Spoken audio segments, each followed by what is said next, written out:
Bum, bum, bum, bum, bum, bum.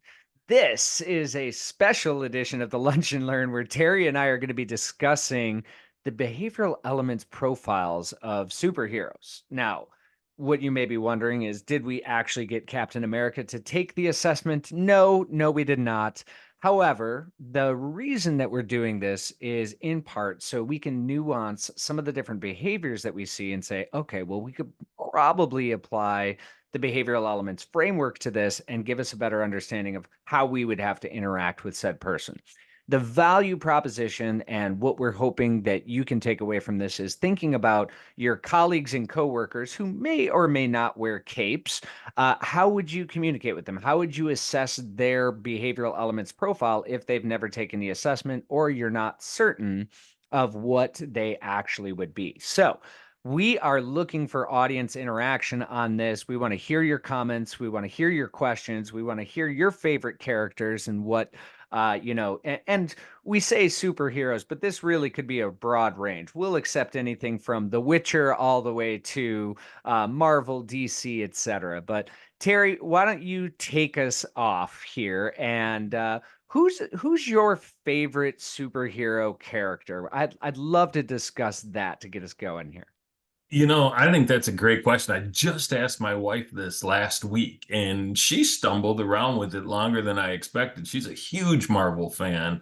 And so, personally, and I don't think it has anything to do with the money, but my two favorite superheroes from Marvel and DC, respectively, are Iron Man and Batman. And Mhm. so, I don't know which one's a favorite between the two. Tony Stark is so cool and Bruce Wayne is so sharp. It's like that's a tough decision. But to add to your intro, I think the main reason that this conversation is so important is it illustrates the relatability of behavioral elements and how, yeah, you're going to get a ton of information about you if you take the assessment, but when you apply the learning from the assessment, you'll start to see how to better relate to other people. And so I think that's why this conversation's important. So that said, I think it's really easy to categorize all superheroes as fire, but that's not really what they all are. So Mhm. I guess from a Marvel perspective, let's kick it all the way back to the very first superhero and let's talk about Captain America. I see a lot of elements in him, right? I see water. He's definitely got some people things going on. He's a huge fan of fairness and justice, which lines him up perfectly with Earth. And he seems to have a penchant for winning. So there's some fire in him too. The air maybe not as high as like a Bruce Wayne or a Tony Stark. So I'm curious, which one do you see Captain America as for a primary element? Where do you peg him in your elemental chart, sir? I would probably apply the label of Earth, Earth first, and the reason is because even in the situations where, even in the situations where he'd be helping out a client or a colleague, a fellow superhero, or anything else, if it is in violation of his systems or processes or sort of conceptions of justice, he's not really comfortable or not okay with sort of changing on the fly. He always wants the plan. Here's the plan. This is what it is. This is the structure. This is who you're answering to. And like, even if you were to, and this is where I'm going to get totally nerdy because I do love the Marvel Cinematic Universe and have watched every single movie way too many times. In Winter Soldier, when he is sent to the boat and he has his mission, and Nick Fury, when afterwards he finds out that Natasha, Black Widow has her own mission, he's just like, well, you can't do that. That's how a mission fails. And Nick Fury's like, no, this is how you compartmentalize. There is zero ability for him to compartmentalize. It's like, nope, this is the structure and everything else. I think that Earth is strongly backed by fire And then probably water, I would say afterwards, because he does have a really strong sense to bond. But I think that his sense to bond is really within his own unit, within his own tribe. So his is let's get the structure, the process, the system in order to win. And ideally, we're winning for all the people that we're representing. Definitely agree with you, though. Air is probably at the very bottom, even though he does have some like innovative fighting styles. I would say he's definitely not an heir. What's your thought? I agree with the things you said. I think his mission is so rules based in how he does it. But what I love about it is it's not necessarily like overarching rules because as we saw in Civil War, his rules were like, you know what? This is what the team's doing, but my Bucky relationship supersedes all of that. I'm going rogue to save this guy who looks like a threat to our unit, but I'm gonna willing to fight my own team over that. So his rules based are almost subjective and very personal to him. But I think that means that, yes, his moral compass is tuned and it's tuned for the things and the outcomes that he wants. And I think that part's kind of interesting. So yeah, the air piece for him doesn't really equate. And now I'm wondering, should we be doing this from the people or should we be doing this from the elements first? And it's just such a fun conversation. I'm such a dork. I'm excited about this. Well, I love what you said there because in the Civil War, and a lot of people would look at Cap and say, maybe water, maybe the drive to bond. But I think you really nuanced that well, Terry, by kind of pointing out his devotion to Bucky. While it would be a strong sense to bond, he also has that devotion to his team. So it is one of those things where that drive to bond is split. And what's the deciding factor? But the individual system or process of morals and ethics that he's established for himself. I can't do this because of X, Y, and Z, even if that goes against my team or even if that goes against my drive to bond with the team. And that's what I was kind of alluding to, but I think you said it way better about he does have a strong sense to bond, but it's after the rules, after the structures, and after the I need to win. And I think that definitely comes through in Civil War. So really well put. Yeah, Now, dude. And such a great like pile of data that we can pull from too. And we have other things to do than watch Marvel movies. I just want to put that out there. It's not all we do. it's in the background, it's It's just, while we're researching. So, yes. all right. So Captain America, and yeah, please weigh in, team, if you know it or if you've got a favorite superhero you want to toss into the mix and analyze. If we know the superhero or anything else, we'll take a crack at it. But let's go back to, I found it interesting that you like Batman and you like Iron Man. And one thing that relates the two of them to me, at least, is both of them, neither of them have any intrinsic superpowers. They can't fly, without their tools. They can't, they don't have mind control. They don't have magic. They don't have any of these other things. It's two human beings that are obviously wicked smart, both of which, and obviously wicked rich. So, a Sure. couple advantages there, but two very, very different characters nonetheless. So let's start with Batman. And, Batman's obviously got a traumatic backstory. So we can kind of take that into account as we are, diagnosing Batman's BE profile. But I'll take because you're the Batman favorite. So I'll maybe lead this one off.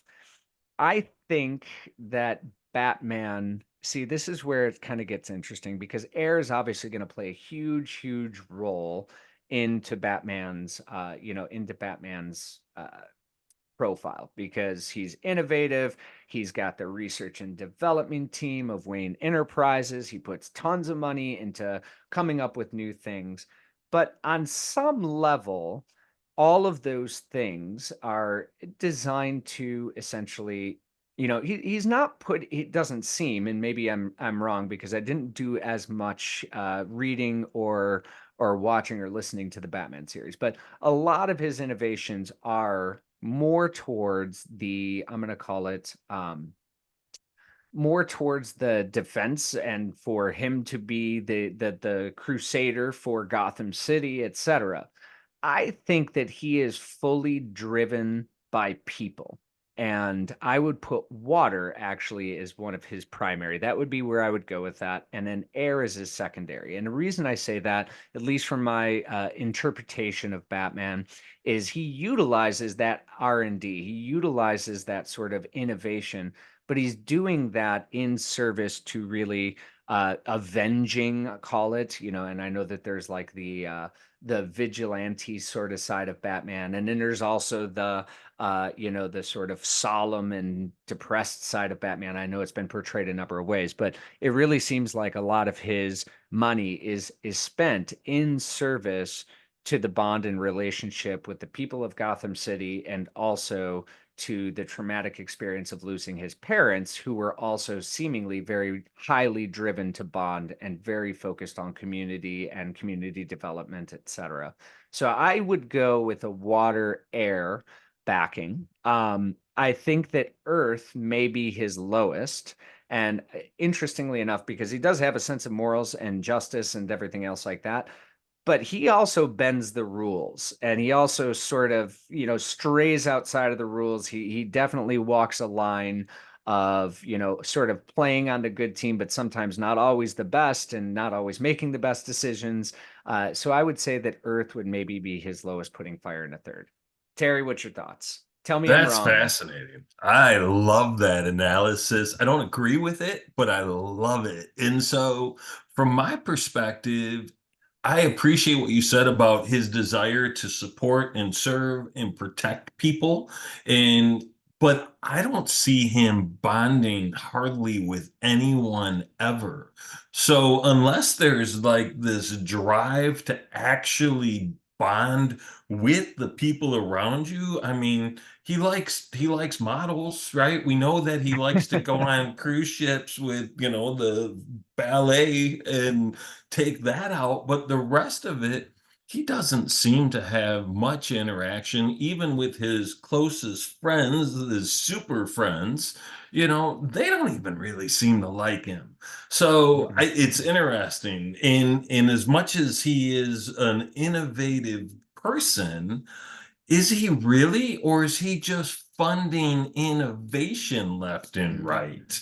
Because to your point, Wayne Enterprises builds a lot of things, does a lot of R&D, creates all this cool stuff, but it's basically, hey, I need something better to do X, Y, and Z, Alfred, or I can't think of the character that was played by Morgan Freeman when in the Christian Bale series, again, Lucius. Lucius was his name, Yep. right? Yep. Lucius is air through the roof, right? Sure. And so I wonder about that.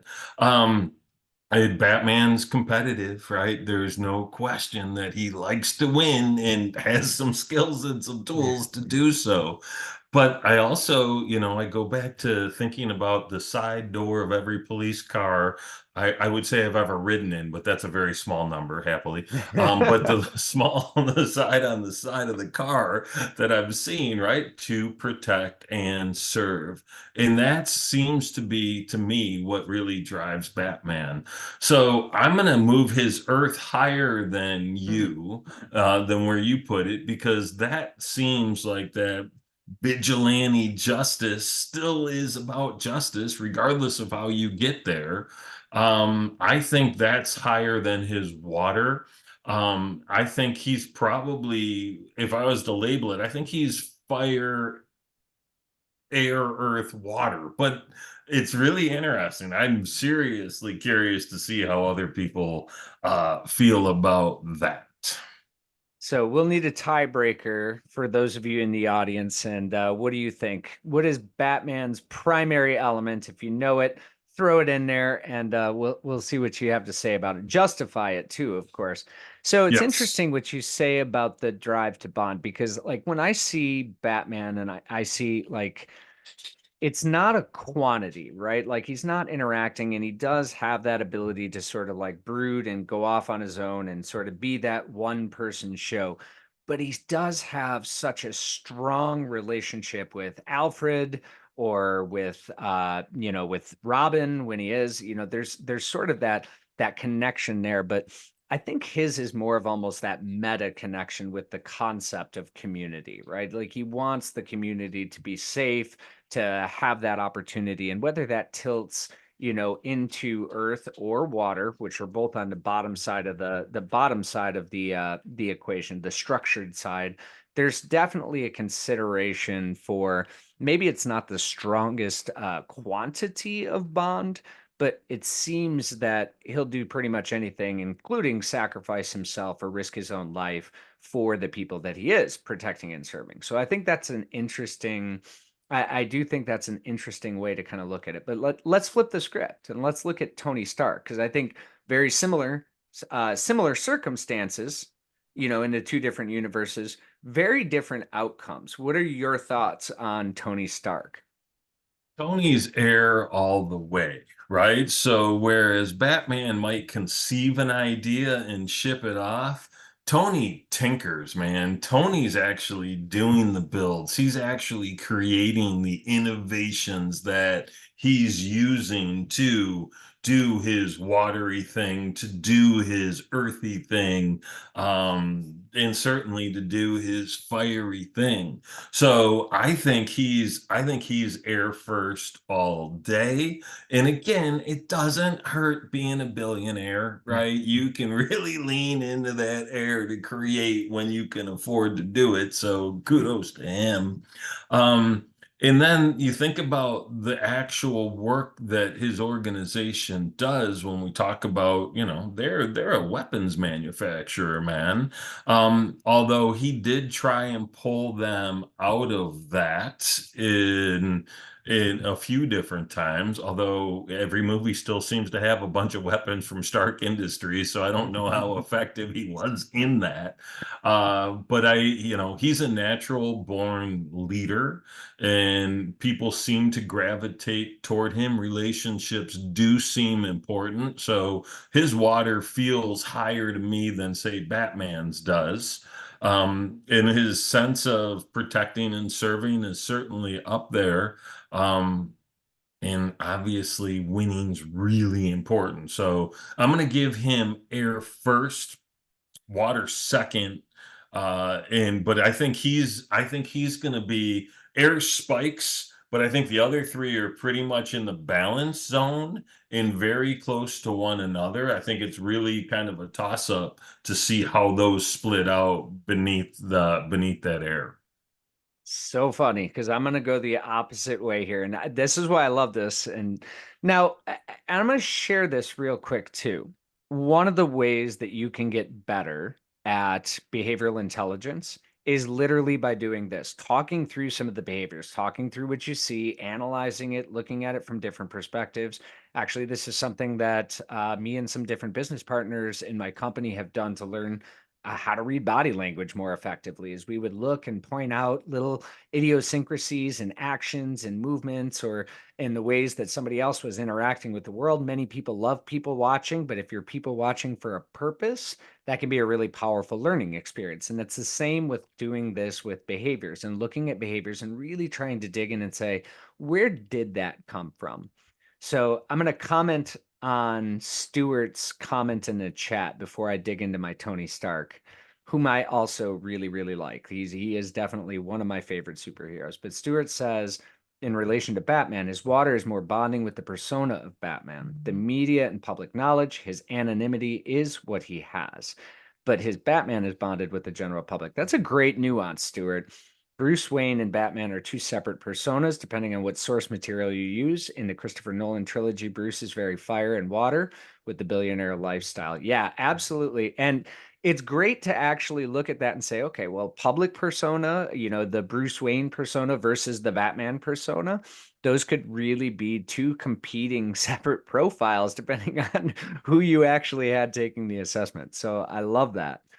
That's a All right. great point too, because are we analyzing the hero or the person? And so I really appreciate the nuance there because they are different. Great stuff, Stuart. Yep.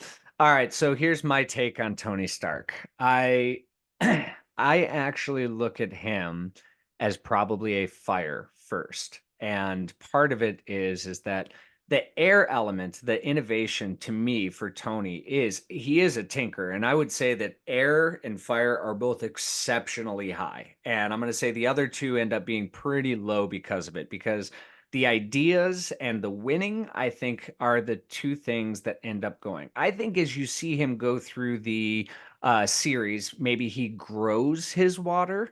I think his water starts to become a little bit more because, like, even at the beginning, like, think about when Fury comes in with the original Avengers, Avengers sort of concept, and he's not going to be invited to it because he does not play well with others in the sandbox.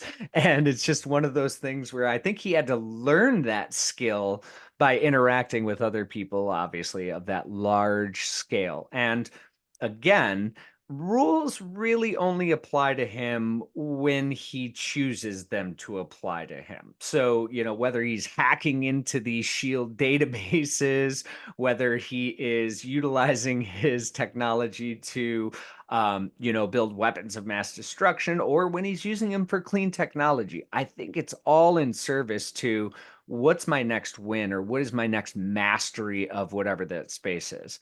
So, even some of the language he uses, like if you haven't noticed, I'm the only name in clean energy right now, and it's just that sounded so fire to me when he said that. Like, oh, FYI, I am superior to everybody else in this industry. Oh, and you didn't bother to invite me. That seems like an unintelligent thing to do. And it's just, I don't know, that sense of winning that I get from Tony Stark and Iron Man really, I would say, puts his fire at a very, very high level for me, with air just barely under that, because you're right. He lives for innovation. He lives for coming up with new ideas and creating new things.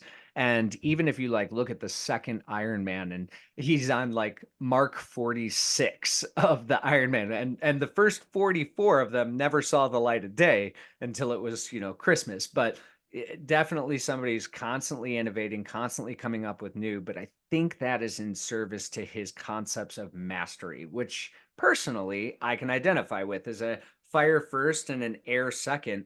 I innovate, or I try to create new ideas or new concepts, and I do that oftentimes in service to winning. And I've really developed. So maybe I'm just reading myself and I want to be Tony Stark. Uh, maybe I just want to be the Iron Man, but that's how I'm perceiving him. I would say that his water is maybe slightly above his earth, because I really just don't think he cares about rules. And like the you got to have a little bit of earth. Just because you're low in something doesn't mean you're bad at it, right? Because he is an engineer. He is he definitely has systems and structures and protocols and everything else like that. But I think again, he utilizes that in service to his winning. That's my take on Tony. I think about the accords that they had to sign, which really created the rift between Captain Mhm. America and Iron Man, right? And he went in the shield kind of direction, right? He stayed under the umbrella where Captain America split. And so that's part of the argument in my head for, okay, he's got some rules base, and I think about all the programming and all the development and all the systems you have to create to have a Jarvis and to have your entire house automated and your entire development, all your engineering built to build the things he's using. And I appreciate that you don't have to have a high amount of an element to be good at something. As a guy that has a zero score in Earth, I really do appreciate that. But yeah, I think and maybe it's the systems and processes are in service of his air to serve his fire. I don't disagree with that. but I think I think he's a little more earthy than not. And again, he feels more like his work, Peace in Our Time, is in service of the greater good and more humanity than even, say, a Batman. So, in relation to the Sokovia Accords, and I don't know if Ooh, everybody on here is as much that of a nerdy? nerd about the, yeah, I was going to say as much of a nerd about this as we are, but the Sokovia Accords basically, a bunch of superheroes tried to do some good and ended up destroying a large portion of I think it's a completely fictional country based on a few different, there's a number of different things that say what it's based on, but anyways, they destroy this place. The Sokovia Accords put in place to put a check on them.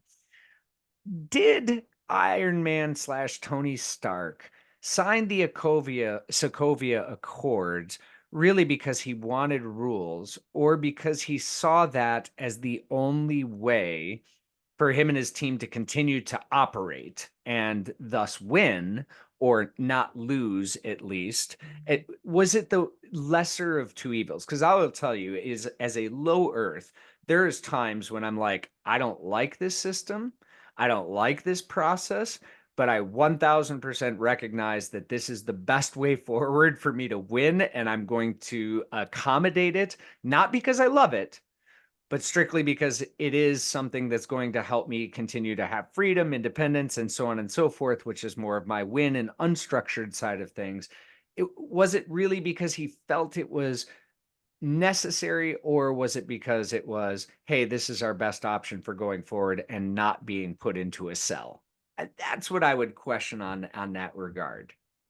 That's a super great point. And if you're an entrepreneur running a startup, the three words that rule your world are just don't die. And so I feel like that you sum that up really nicely. How do we keep going? This is the only way, man. This This is is the the way path. forward. I love that. Love Our that. audience, we want to know, what is your superhero? Because there's obviously, we've spent now, I think, 30 minutes evaluating maybe three people, and we could probably dig deeper on all of these. So who do you want to hear us talk about? I will share. And again, I love all of the core Avengers. I think one of my favorite characters has always been Thor. And part of it is because it's, like some of that Nordic heritage and just sort of that concept. And, I thought they did a good job of sort of portraying his journey, his pathway as this super serious demigod from another planet, to him really kind of developing a sense of humor and so on and so forth as he goes forward. So, Terry, what are your thoughts on the character Thor?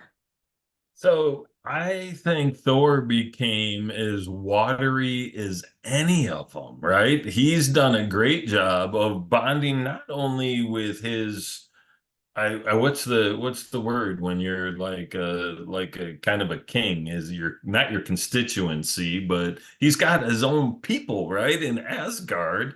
And then he came down and he bonded with Jane and Eric Selwig and made friends with everyone that he met. And he does that almost naturally, even though I think about him being in the coffee shop and slamming the cup when he's done. Another.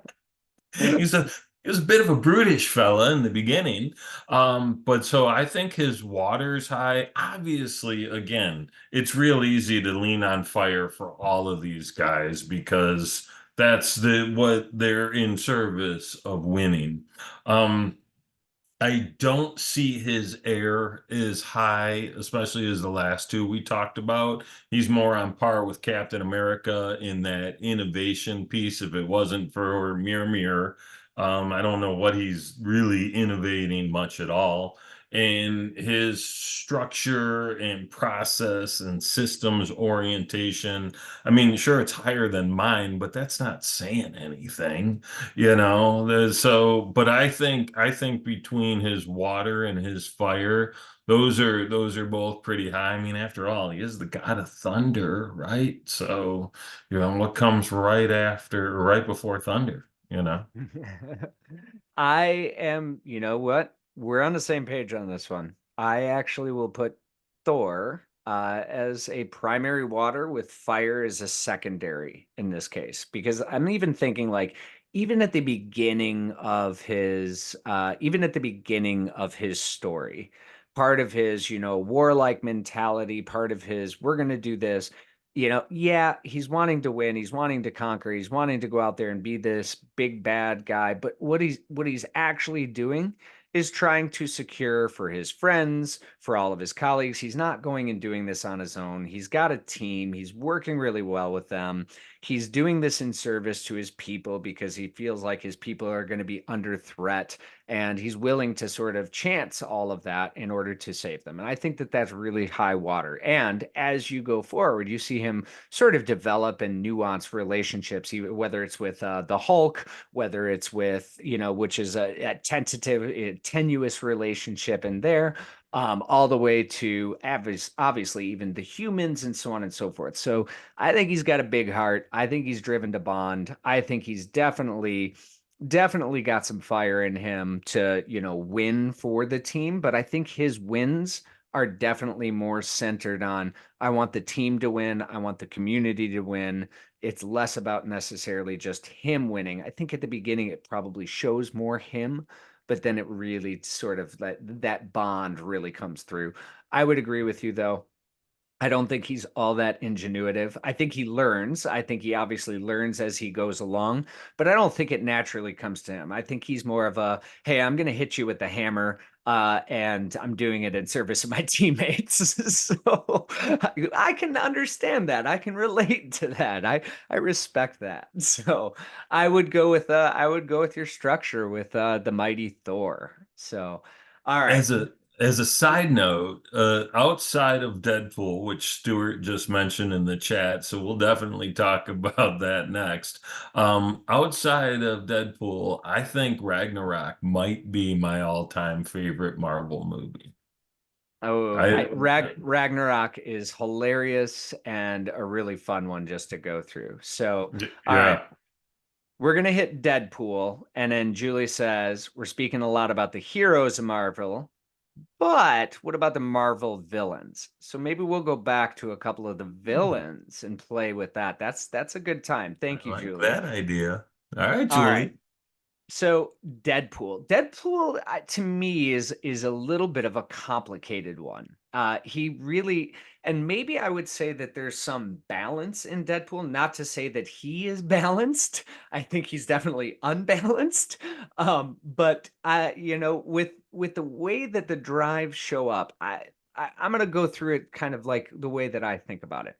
He's got a very strong sense of bond with the people that he is bonded to, and zero for anybody else. Just very little regard and obviously, from a he's probably more along the lines of an anti-hero, which, would be that sort of dark hero that does things, think Punisher, think sometimes Batman or whomever. But so I don't know if I would be like, ooh, he's so driven to bond, even though he does put together a team, but he doesn't want to join the X-Men and he doesn't want to cooperate. Now, I have not seen the Deadpool Wolverine movie yet. I can't wait to see it. I'm looking forward to seeing that. But with that being said, I don't know that, you know, I fire is there, but it's like it's almost it doesn't it just doesn't feel that way. So I'm gonna lean and say that I think that he's air in so much as he's open to being collaborative. He's very clever. He's very funny. He also sort of comes up with some really kind of out there schemes or out there sort of approaches to different things. I would say Earth would be the lowest. He does not want to do what he's told. He is avoidant of any rules, process, systems, procedures. Um, and his sense of justice is sometimes, I'm going to call it ambiguous, I think is the nicest way that I could say that. So, all right. So not a Earth, definitely air, and then water and fire somewhere in between there. Because I think when he is water, he's water. When he is fire. So I'm going to say high air, balanced water and earth, or water and fire, and then low earth. Where are you at with this, Terry?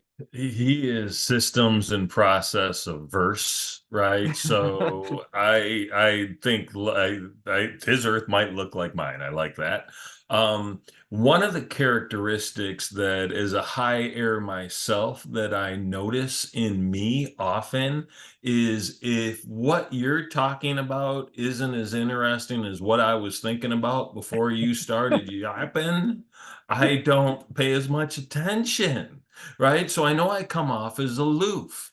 And if there's a word to describe Deadpool, aloof is high on that list. So I appreciate your take on that air, if nothing else, because of that. He is innovative in his schemes. He is innovative in how he does the things. I'm excited to see Deadpool versus Wolverine as well, and haven't yet.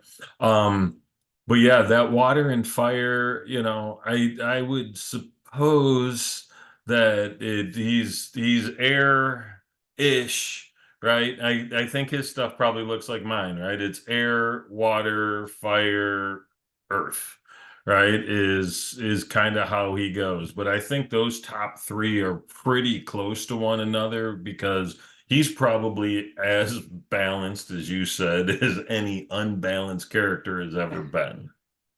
Well, and I like that you put water second, and part of the reason is because I do see him as collaborative, right? Like he is very collaborative. He, obviously takes on a team in Deadpool 2, and he's working with parts of Marvel, or the Marvel, the X-Men, really kind of focused, but I do love his breaking of the fourth wall. I think it was in the first movie, like, couldn't we get at least one of the main characters, and they like shut the door on him. I thought that was pretty awesome. All right, That's it.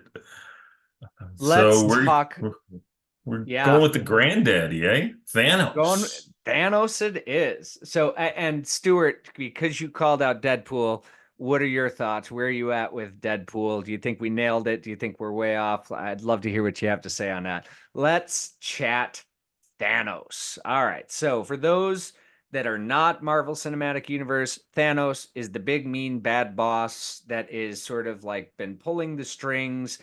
His vision is to eliminate half of the population of the entire universe, let alone just the planet, in order to essentially create better economic, political, and environmental conditions, which he sees will be the end of all of this species. So eliminate half, and you get to the solving of that. All More right. resources, man. I really, what a kind-hearted gesture that was. Just You a know, single snap.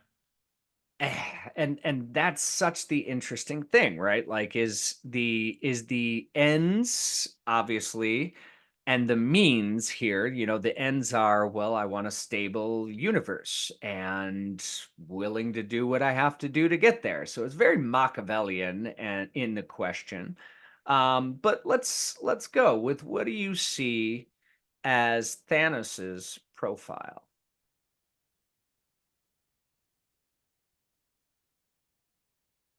Thanos, in my mind, is fire, water, air, earth. And fire because that overall domination and desire to dominate is there. That was mission and missive one.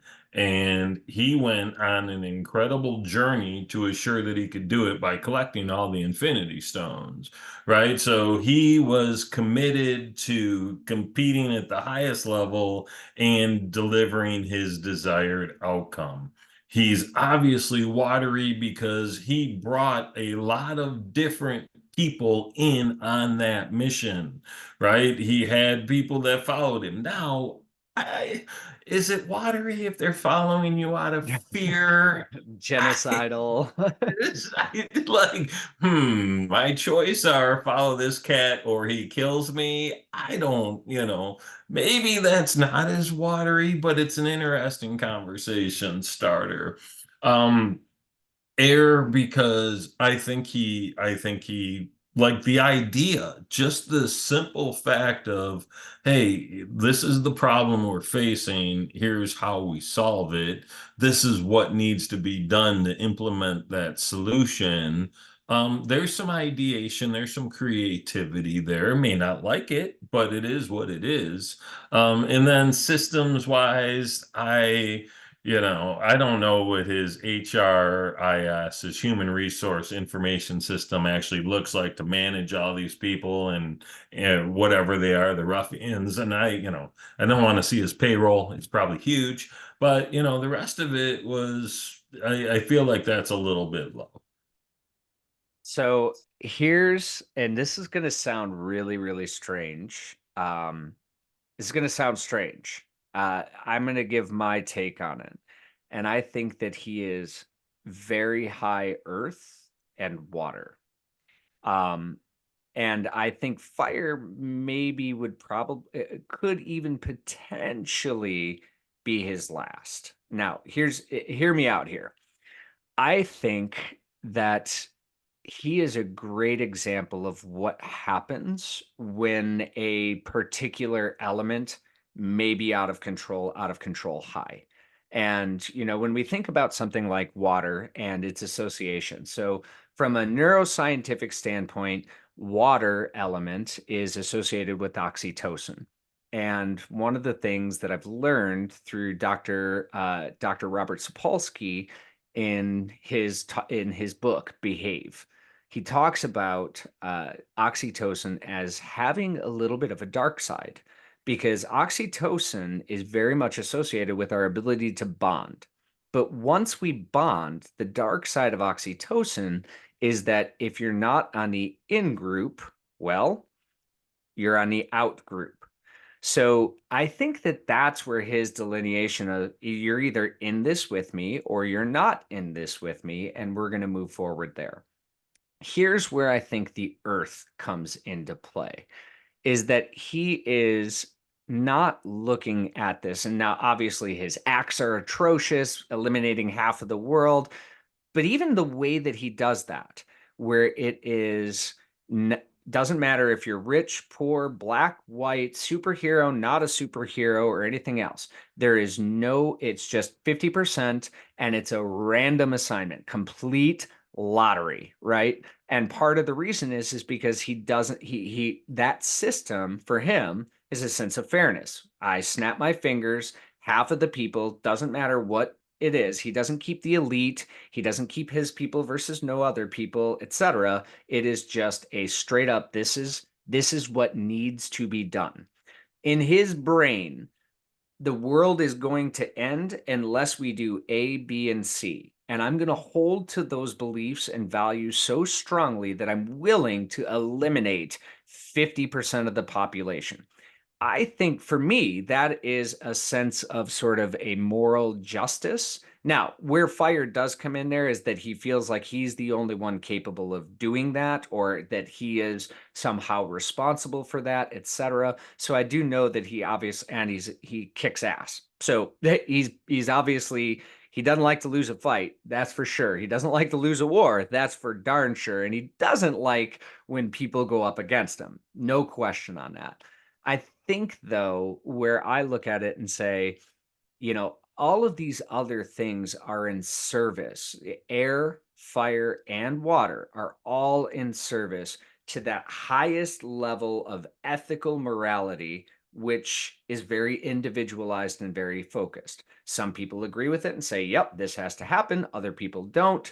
But the way that he systematically does it, and then when he's done, he doesn't take ownership over the remainder of the world. He goes off to some distant place to become a farmer and to make tea and to leave everybody alone. He didn't want to rule or dominate. He felt like this was the absolute necessity and there was no other way to solve these things. That to me speaks like a very high earth that sees one pathway forward. This is the only way forward. We'll do what we have to do to get there without any regard for, other moral, ethical quandaries. And then everything else comes into play. I'll have to bond in order to create the conditions for me to do this job. I'll have to win in order to create the conditions for me to achieve this outcome. I have to innovate in order to create the conditions for me to do this. And it's that singularity and that sole purpose and that one way to do things that I would put earth first, and then below that, water, air, fire. That's interesting. In his mind, right, it would seem, and he even says as much, it was like a compassionate move for him, right, for the betterment of societies, because it was a very plural undertaking. And so it's fascinating. And we talk sometimes in presentations about what happens when an element is too high, right? When it's overrunning everything. And like you had mentioned with the oxytocin, and what happens when it's too low. And so when Earth is too high, it's actually reverts back to chaos, which, from a structured, organized type of people, there is a chaotic side to it. And so I like your position on it. I'm not willing to comment any further because I have to think through that for a minute. Evidently, I'm going to allow my Earth to churn on that one. So I'll get back to you in about 3.5 years. But I Perfect. like your I like your point on that. I like So you want to read Stewart's Deadpool response? go ahead. Sounds like you're going in that direction. Yeah. All right. So Stewart came up with Deadpool, fire for the vengeance, and always wanting to win. His interactions with Colossus and the X-Men is still very combative until he needs them and evolves his water to be collaborative still to win. But his water is fueling his fire. His air is also there. I think his earth is tricky because he operates through the fourth wall. His rules and structures are different. They aren't traditionally held, which also enhances his water because he bonds with the audience. His thoughts on Thanos: primary fire, secondary earth, water, and air. The earth is huge because it's the process of the universe as a whole. He is looking at maintaining the whole of the universe because he has seen his whole world die. Earth, Mm. fire, both super high due to his destruction of his planet. Prior post, he is huge water. During his campaign, he doesn't have water because it's just the mission. And that's a good point. We rely on different elements to accomplish different things, and sometimes we got to stoke them up, and sometimes we got to dial them back. So that's a good insight, Stuart, for sure. Yeah, and I want to jump on that just for a moment. And one of the things that we always talk about in behavioral elements is our brain is neuroplastic, right? Like it can shift, it can change. We can carve new neural pathways. Things, I've always made the joke of if you brush your teeth with the dominant hand and then try to switch it for about 2 weeks, you're going to be stabbing yourself in the gums until you actually get better at it. And then after 2 weeks, 2 months, 2 years, are you going to really switch the dominant hand? Probably not, but you are going to be more comfortable because you are carving out a new neural pathway. And one of the things and one of the areas that we'll study at some point in time with behavioral elements is how does something like trauma or a traumatic experience ultimately end up having an impact on those different neural pathways. We know that it has an impact on the brain chemistry, on the way that things like cortisol, adrenaline, norepinephrine are released, the way that dopaminergic drives operate. So, I mean, it is something to say that, and most of the superheroes, because a good story usually has some sort of genesis point of where they've flipped or they've turned, or Tony Stark transitioning from the warlord to the community savior and putting a shield around the world, etc., or even Thanos from, and that's a great point that you bring up, Stuart. I didn't even think about like how he was. He was again a farmer and a probably really driven to bond before he had to go on this crusade because of the trauma of his planet, etc. So that genesis point for a lot of superheroes may end up having some kind of an effect on the way in which their elements would show up before or show up after, and how those things could influence each other even throughout the hero's journey, or in this case, the villain's journey. So I think that that's a really interesting take on it. All right, we have time for one more villain, and I did see the name Loki come up, so I thought that was a fun one to do. Uh, you know, Real quick, because we have very little time here, Terry. What is your Loki? The trickster, man. He's straight air, dude. He is innovation all day. He's creative, he's clever, he's quick, he's all the things you like about air people. I don't see his ability to bond at all. I think his water is the lowest thing he has going for him. I think his earth is probably slightly above that. And obviously, if you're a trickster, you want to win. So I'm going to give him air, fire, earth, water. I He's a few. I tend to agree with your exact assessment on that one. So the trickster god always looking towards excessively high with zero consideration for other people, creating chaos wherever he goes, and doing that in service to his own needs and unstructured concepts of winning. So, yep, I'm with you. All right. Well, everyone, thank you so much for joining us on this Lunch and Learn, where we were diagnosing. And again, the takeaway from this is I want you to think about the people that are in your life, whether that's your team, whether that's the people that you work with, your boss, your direct reports, whomever that might be. And don't be afraid to explore and just think about what is their elements, what's really driving them, and really think about those nuance of behaviors and the behaviors that you've seen over the course of time. It can really give you some insight into what it is that's motivating them, that's pushing them forward, and should give you some insight to how to build a relationship with them or how to more effectively influence them, whether that's from your communication, your leadership, etc. So any final words, Terry? I think as you saw today, you might come to a slightly different conclusion as to who someone is based on if you're talking to someone for a short period of time or see a small sample. But you'll still have an informed opinion on how to relate to them, how to communicate with them, how to lead them, as Jay said, and trust your gut, right? Believe that you've got a good idea, approach it, get feedback, and then see whether or not you were right. But trust your gut. The system works and it's pretty clear most of the time. And I think the major discrepancies Jay and I may have shared today would be whether we were analyzing their hero or them as an individual. And so, you're not going to run into that too often.